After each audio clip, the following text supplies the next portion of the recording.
अगर हम पास्ट की बात करें तो हम सब जानते हैं कि पास्ट में अगर कोई भी बीमारी होती थी तो सभी बीमारियों को जो ट्रीटमेंट था वो आयुर्वेदा से ही किया जाता था। आयुर्वेदिक औषधियां बनाई जाती थी और आयुर्वेद का ही सहारा लेके एक इंसान को जो है हील किया जाता था। लेकिन जैसे जैसे टाइम बदला, साइंस ने तरक्की की, टेक्नोलॉजीज आई, आयुर्वेदा जो है कहीं ना कहीं हमें एक्सटिंक्ट होते नजर आया और हमने देखा कि एलोपैथिक मेडिसिन की तरफ लोगों का झुकाव जो है वो ज्यादा हो गया। अब लेकिन हम अगर थोड़े टाइम की बात करेंगे तो हम देख रहे हैं कि फिर से आयुर्वेदा कहीं ना कहीं जो है रिवाइव हो रहा है, आयुर्वेदा फिर से लौट रहा है और लोगों का जो झुकाव है, लोगों का जो रुझान है, इंटरेस्ट जो है आयुर्वेदिक मेडिसिन की तरफ। इसी पे ज्यादा बातचीत करेंगे। बातचीत करने के लिए मेरे साथ मौजूद है डॉक्टर विकास गुप्ता, जो कि प्रोफेसर है JIAR में और जिनको 10 साल से भी ज्यादा एक्सपीरियंस है आयुर्वेदिक प्रैक्टिस में और टीचिंग में। इनसे बात करते हैं और जानते हैं कि क्या कुछ आयुर्वेद का महत्व है और ये किस किस टेक्निक्स के साथ, आयुर्वेदिक टेक्निक्स के साथ लोगों को हील करते हैं। सर, सबसे पहले बहुत बहुत स्वागत है आपका। थैंक यू सर, मैं आप ही से सबसे पहले ये जानना चाहूंगी कि अगर हमने एक लेमैन की लैंग्वेज में आयुर्वेदा को डिफाइन या डिस्क्राइब करना हो तो कैसे करेंगे? देखिए, आयुर्वेद लगभग 5000 साल पुरानी एक साइंस है जो विलुप्त हो रही थी। आज से हम ये मान के चलें कि 100 साल पहले अगर किसी को भी किसी तरह की कोई बीमारी होती थी तो घरों में आयुर्वेद की मेडिसिन्स बनाई जाती थी। वैद्य जो थे वो आयुर्वेद की औषधियाँ तैयार करके घरों में ही उनकी चिकित्सा करना शुरू कर देते थे और सफल चिकित्सा होती थी। मगर आहिस्ता आहिस्ता ये विलुप्त होना शुरू हो गई, जिसके बहुत सारे कारण थे।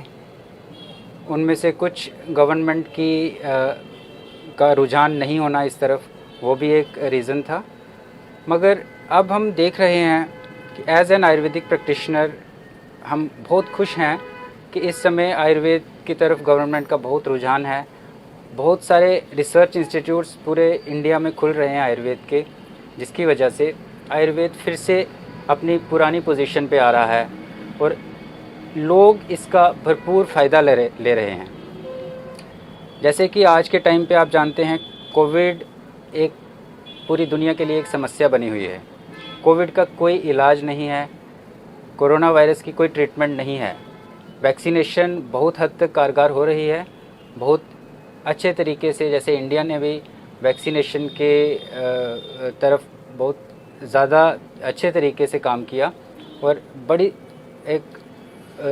बहुत बड़ी पॉपुलेशन को वैक्सीनेट करके कोविड से लोगों को बचाया।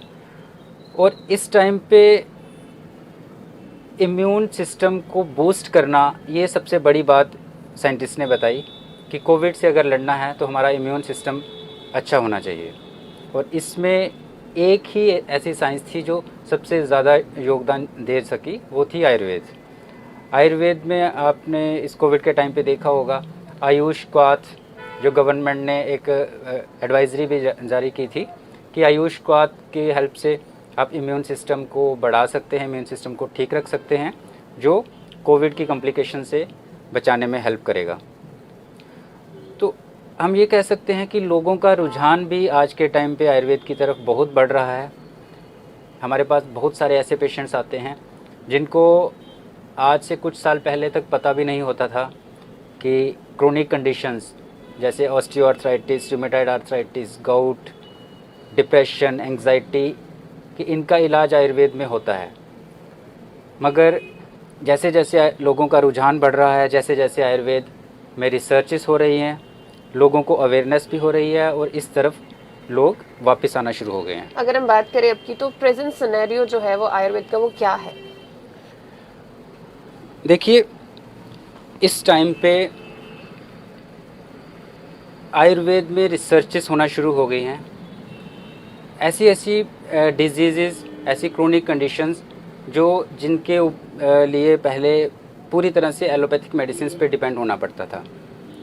जब आयुर्वेद में रिसर्चेस होना शुरू हुई तो लोगों को इस बारे में पता चलना शुरू हो गया कि आयुर्वेद में भी इनके लिए इलाज है। जैसे obesity, diabetes, stress, anxiety, IBS, gout, rheumatoid arthritis, allergic conditions, skin disease, ये सारी ऐसी चीज़ें थी जिनमें आयुर्वेद की तरफ पहले बहुत कम लोग आते थे क्योंकि अवेयरनेस नहीं थी लोगों में। अब सोशल मीडिया की हेल्प से या गवर्नमेंट ने जो अवेयरनेस कैंपेन्स शुरू किए, इंडियन सिस्टम ऑफ मेडिसिन ने अवेयरनेस कैंपेन्स शुरू किए, उस वजह से आयुर्वेद की तरफ लोगों का रुझान होना शुरू हुआ। और आज हम देखते हैं कि आयुर्वेदिक डॉक्टर्स के पास इस तरह के पेशेंट्स बहुत आना शुरू हो गए हैं। मेन इसका एक ये भी रीज़न है कि लोगों के दिमाग में ये आना शुरू हो गया कि साइड इफ़ेक्ट नहीं है इस पैथी के, क्योंकि बहुत सारी ऐसी मेडिसिन्स लेते थे पेशेंट्स जो एक बीमारी को तो ठीक करती हैं, मगर साइड इफ़ेक्ट्स की वजह से और कॉम्प्लिकेशंस होना शुरू हो जाती थी। तो साइड इफ़ेक्ट्स नहीं होने की वजह से लोग इस तरफ आना शुरू हो चुके हैं। लाइक आपने बहुत सी प्रॉब्लम्स बताई कि उनका ट्रीटमेंट हो सकता है आयुर्वेदा के थ्रू, लेकिन मैं आपसे जानना चाहूँगी कि कौन सी ऐसी प्रॉब्लम्स है, ऐसी बीमारियाँ हैं जो सबसे ज़्यादा, जिन पे आयुर्वेदा जो है, आयुर्वेदिक मेडिसिन जो है, सबसे ज़्यादा इफेक्टिव है? देखिए, अगर हम ये बात करें कि कौन सी ऐसी डिजीज़ हैं जहाँ आयुर्वेद सबसे ज़्यादा कारगर है, तो इसमें स्किन डिजीज़ में हम बहुत अच्छा काम कर रहे हैं। आयुर्वेद में क्रोनिक स्किन कंडीशंस, जिसमें एलोपैथिक मेडिसिन में अक्सर स्टेरॉयडल थेरेपीज़ दी जाती हैं, स्टेरॉयड्स खाने के लिए दिए जाते हैं और स्टेरॉयडल क्रीम्स लगाने के लिए दी जाती हैं, जिनका लॉन्ग टर्म में यूज़ करने के बाद साइड इफ़ेक्ट्स होना शुरू हो जाता है। ऐसी कंडीशंस में लोग हमारे पास आते हैं और आयुर्वेद की जो पद्धति है, आयुर्वेद की ट्रीटमेंट से स्किन डिजीज़ में बहुत सा फ़ायदा मिलता है। दूसरी अगर हम बात करें, एक ज्वलंत विषय है इस टाइम पे, बर्निंग कंडीशन है डायबिटीज़। वर्ल्ड ओवर डायबिटीज़ एक चैलेंज माना जाता है। डायबिटीज़ की एक परमानेंट कोई क्यूर नहीं है दुनिया के पास। Ayurveda is a ray of hope for diabetic patients. बड़े सारे पेशेंट्स हमारे पास आते हैं जो सालों से एलोपैथिक मेडिसिन खा रहे हैं डायबिटीज़ की, बट वो पूरी तरह से ठीक नहीं हो पाते, कॉम्प्लिकेशंस बढ़ती जाती हैं। डायबिटीज़ की वजह से डायबिटिक रेटिनोपैथी, डायबिटिक नेफ्रोपैथी ये होना शुरू हो जाती है। तो वो जब आयुर्वेद का नाम सुनते हैं, आयुर्वेद के विषय में थोड़ा पढ़ते हैं, जानते हैं, और जब हमारे पास आते हैं और हम उनको आयुर्वेद की नेचुरल जो हर्ब्स हैं उनसे बनी हुई दवाइयों के बारे में उनको बताते हैं, तो वो पहले तो ये एक आश्चर्यचकित हो जाते हैं कि क्या आयुर्वेद में भी शुगर का, डायबिटीज़ का इलाज है, क्योंकि अवेयरनेस नहीं है लोगों में। तो ये मैं कहूँगा कि डायबिटीज़ जैसी कंडीशंस। तीसरी ऐसी कंडीशन है साइकेट्रिक प्रॉब्लम्स। आज हम जानते हैं कि यंग पॉपुलेशन साइकेट्रिक प्रॉब्लम से, एंग्जाइटी, डिप्रेशन, इंसोम्निया, इनसे जूझ रही है। एक हमारे वर्ल्ड ओवर पॉपुलेशन का एक बहुत बड़ा हिस्सा है जो वो डिप्रेशन की तरफ जा रहा है। आयुर्वेद में डिप्रेशन का, एंग्जाइटी का, इसका बहुत ही कारगर इलाज है, जिसमें हम पंचकर्मा थेरेपीज़ देते हैं। पेशेंट्स को शिरोधारा थेरेपी दी जाती है। शिरोधारा एक ऐसी ट्रीटमेंट है पंचकर्मा की जो मैं समझता हूँ अभी तक लोगों को पता नहीं होगा, लोगों के बीच में इसकी अवेयरनेस नहीं है, मगर अगर इस थेरेपी को एक वर्ल्ड ओवर एक कैंपेन की तरह चलाया जाए तो हम डिप्रेशन की, एंग्जाइटी की जो वर्ल्ड की एक प्रॉब्लम बन चुकी है, चाहे वो यंग पेशेंट्स हों या ओल्ड एज के पेशेंट्स हों, वो बहुत अच्छा इसका फ़ायदा ले सकते हैं। हमारे पास बहुत सारी ऐसी आयुर्वेदिक मेडिसिन्स भी हैं जो साइकेट्रिक प्रॉब्लम्स में हेल्प करती हैं, और उनका एक बेनिफिट ये है कि उन पर डिपेंडेंसी नहीं क्रिएट होती। जैसे एलोपैथिक मेडिसिन खाते हैं पेशेंट तो एक डिपेंडेंट हो जाते हैं, जिस दिन वो मेडिसिन नहीं खाई उनको नींद नहीं आएगी, एग्रेशन की प्रॉब्लम, डिप्रेशन की प्रॉब्लम फिर से वापस आ जाती है। बट आयुर्वेद की मेडिसिन से हम पेशेंट्स को कहते हैं कि थोड़ी देर मेडिसिन खानी है, उसके बाद पूरी तरह से जड़ से रोग खत्म हो जाता है। लोगों में ये भी कंसेप्ट है कि जो एलोपैथिक मेडिसिन है वो जल्दी जो है अपना काम करती हैं, लेकिन जो आयुर्वेदिक ट्रीटमेंट्स है, आयुर्वेदिक मेडिसिन है, वो स्लो काम करती है। शायद ये एक रीज़न हो सकता है कि लोग जो है ज़्यादातर एलोपैथिक मेडिसिन जो है वो प्रेफर करते हैं। ये आपने एक बड़ा ही अच्छा एक इशू पूछा है। ये कंसेप्ट है कि एलोपैथिक मेडिसिन तेज़ काम करती हैं, एलोपैथिक मेडिसिन जल्दी काम करने की वजह से लोगों का रुझान भी उनकी तरफ ज़्यादा होता है, क्योंकि हर किसी को फास्ट रिलीफ चाहिए होता है। मैं यही चीज़ आपको बताना चाहूँगा कि एक हो गया रिलीफ और दूसरा हो गया ट्रीटमेंट। अगर आप रिलीफ चाहते हैं, कुछ एक्यूट कंडीशंस होती हैं ऐसी जिनमें हम पेशेंट्स को कहते हैं कि अगर आपको इमीडिएटली रिलीफ चाहिए सुबह आपको पेन हो रही है, आपको 1 घंटे में रिलीफ चाहिए, तो उसमें एलोपैथिक मेडिसिन ही काम करेगी।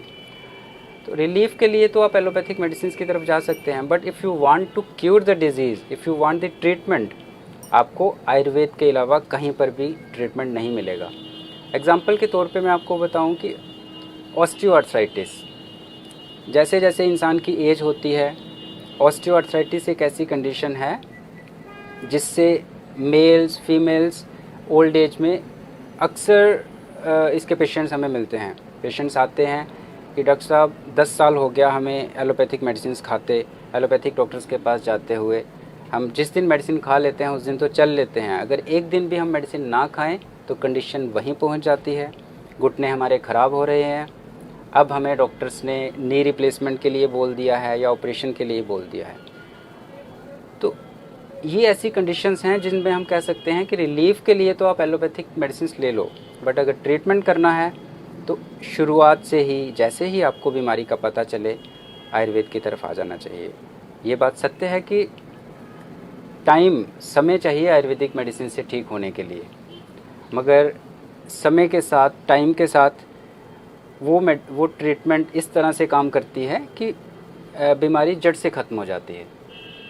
मैं अब एट लास्ट आपसे जानना चाहूँगी कि यहाँ पर आप क्या क्या स्पेशलिटी है, अगर कोई यहाँ पर आना चाहे तो आपने लाइक कौन सी प्रॉब्लम जो आप ट्रीट करते हैं, और अपना मैं चाहूँगी कि आप एड्रेस भी बता दे साथी। देखिए, हम यहाँ पे ऑलमोस्ट सभी तरह की आयुर्वेदिक ट्रीटमेंट्स कर रहे हैं, जिनमें मेजर जो पेशेंट्स हमारे पास आते हैं वो स्किन डिजीज़ के, डिप्रेशन, एंग्जाइटी, इंसोम्निया जिसको हम स्लीपलेसनेस बोलते हैं, जॉइंट पेन्स में ऑस्टियोआर्थराइटिस के पेशेंट हों, चाहे रिमेटॉइड आर्थराइटिस के पेशेंट हों, चाहे गाउट के पेशेंट्स हों, जिनको हम, जैसे रिमेटॉइड आर्थराइटिस है, ये एक ऑटो इम्यून डिजीज़ कही जाती है। एलोपैथिक डॉक्टर्स के पास अगर रिमेटॉइड आर्थराइटिस का पेशेंट कोई जाता है तो उनको यही कहा जाता है कि आपको लाइफ लॉन्ग ट्रीटमेंट लेनी पड़ेगी, लाइफ लॉन्ग दवाई खानी पड़ेगी। तो इस तरह से पेशेंट्स हम अपनी आयुर्वेदिक मेडिसिन से और साथ में पंचकर्मा ट्रीटमेंट से ठीक कर रहे हैं। इसके अलावा डायबिटीज़ और लाइफस्टाइल डिसऑर्डर्स जैसे ओबेसिटी, मोटापा, या मेटाबॉलिज्म से रिलेटेड डिजीज़ या गैस्ट्रोइंटेस्टाइनल डिसऑर्डर्स, उनका काम कर रहे हैं हम। उनके ऊपर रिसर्च बेस्ड मेडिसिन्स हैं जो बहुत हेल्प कर रही हैं। तो इस समय हम अपनी प्रैक्टिस कर रहे हैं यहाँ विक्रम चौक में। बहुत बहुत धन्यवाद आपका। ये थे हमारे साथ डॉक्टर विकास गुप्ता, जिनके साथ हमने बातचीत की स्पेशली आयुर्वेदा को लेकर। और अगर आपको भी कोई प्रॉब्लम है या आप भी कोई आयुर्वेदिक रिलेटेड ट्रीटमेंट लेना चाहते हैं, इन्होंने अपना एड्रेस बता दिया है, आप यहाँ पर आ सकते हैं। एट लास्ट में भी यही कहना चाहूँगी कि अगर आप सेहतमंद रहना चाहते हैं तो अच्छा खाइए, एक्सरसाइज कीजिए और एक हेल्दी लाइफ बिताइए। देखते रहिए स्टेट एनक्लेव, एंजेलिना स्टीफन।